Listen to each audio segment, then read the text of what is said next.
आमे परीक्षा नोटिस बाहर कर तापाई स्ट्राइक एग्जाम करिवो तापाई स्ट्राइक रिजल्ट काढ तापाई स्ट्राइक डीवी कर तापाई स्ट्राइक चाकरी कर सारा पर कहबो दरमा बढ़ू ना तापाई स्ट्राइक इरे कोन माने एटा खाली आम ओडिसा रे ना अलगा सबुआडे होउची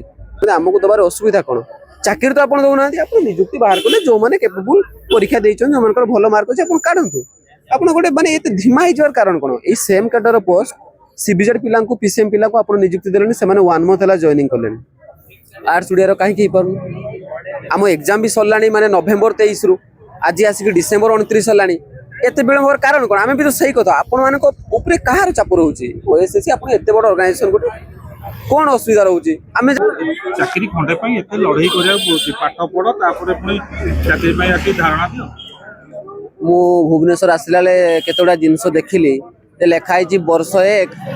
उपलब्धि अनेक आपण मान को माध्यम रे सरकार को जणे देबा पई चाहूछु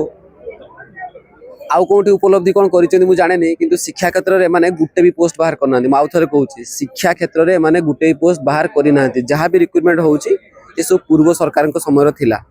एते दिन आसिला भितरे माने गुटे भी नुवा नियुक्ति क्रिएट करि नाहंती 7 लाख चाकरी देबा ना देबे कथा कहू नाही माने माने एई शिक्षा क्षेत्र रे गुटे भी पोस्ट काढी नाहंती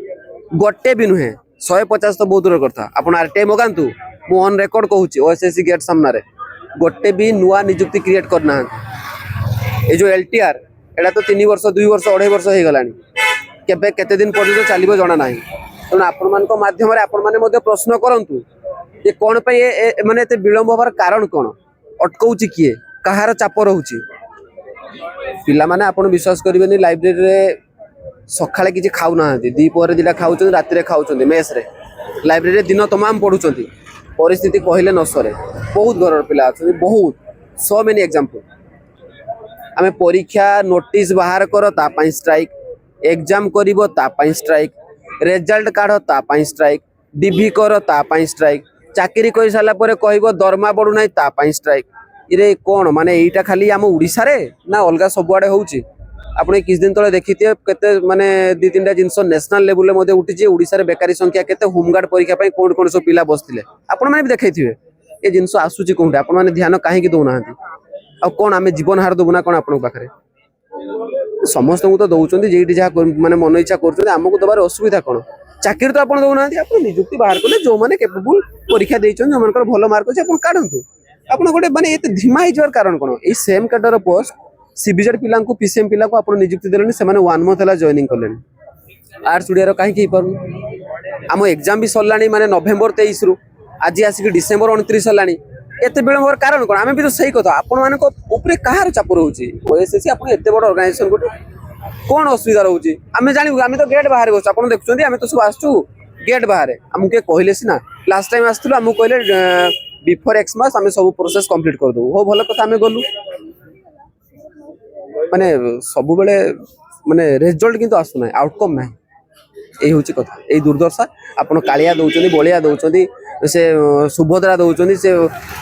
आयुष्मान कार्ड बिजू कार्ड ए बंद करे से गुडा गोटे गोटे परिवार जण नियुक्ति पाइले आमे आम तरफ छाड़ दउ से गुडा किस दरकार नाही कोन हो से गुडा सब नियुक्ति दियो नियुक्ति क्रिएट करो पिला नियुक्ति पातो तांको परिवार को से चले ने आराम से ए सब जिंस माने से जो मागणा जिंस हमर भी इच्छा नाही हमें हक खटी के आसु एमती नुहे जे आमे काको पैसा देइचु हमको चाकरी पे आसु आमे हक खटीचु पढीचु वर्ष वर्ष धरी पढीचु राति राति अनिद्रा है ये सब जिनस कहबू क्या आपने शुणिबेनि कहीं आप समस्त कथा एटी सेठी बांटी दौरान पैसा कहते अमुक तमुक ये आम भाई कौन जे पूर्व जो सरकार थिला ताको परिवर्तन कलु कि नुआ सरकार आसो आम मान कथा बुझे गोटे नियुक्ति प्रक्रिया माने टिके स्पीड अप हम करप्शन हम ना कि से भाया हो ना बेले बेले प्रश्न आम किसी भूल करदेली कि ये सब जिनस आमको बहुत कष्ट दूसरी आमको कौन भल लगुच समस्त एंजॉय करुवे न्यू ईयर माने ईयर एंड अच्छे वीकेंड तो नहीं ईयर एंड आम ये बसचु खिया ना पिया ना सेमती बसचु ए शीतर कहार केमती कौन फैमिली कौन पे सब जिन आपने प्रश्न करूँ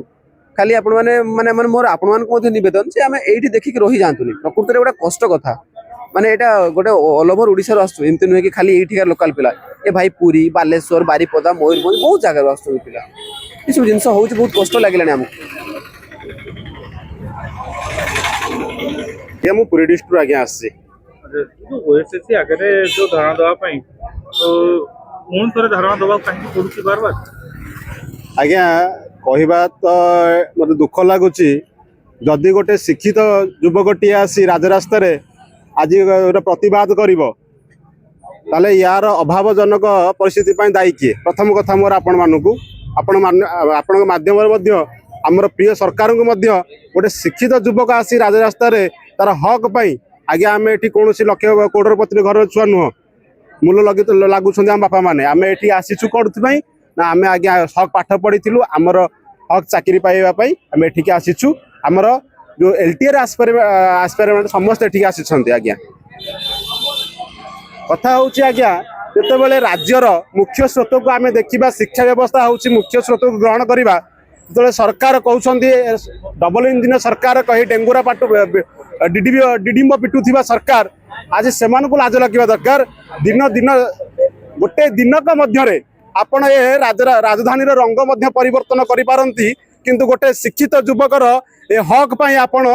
ଟିକେ ହେଲେ କର୍ଣ୍ଣପାତ କରୁନାହାନ୍ତି ଆଜ୍ଞା। ଆପଣଙ୍କର କଥା ଖାଲି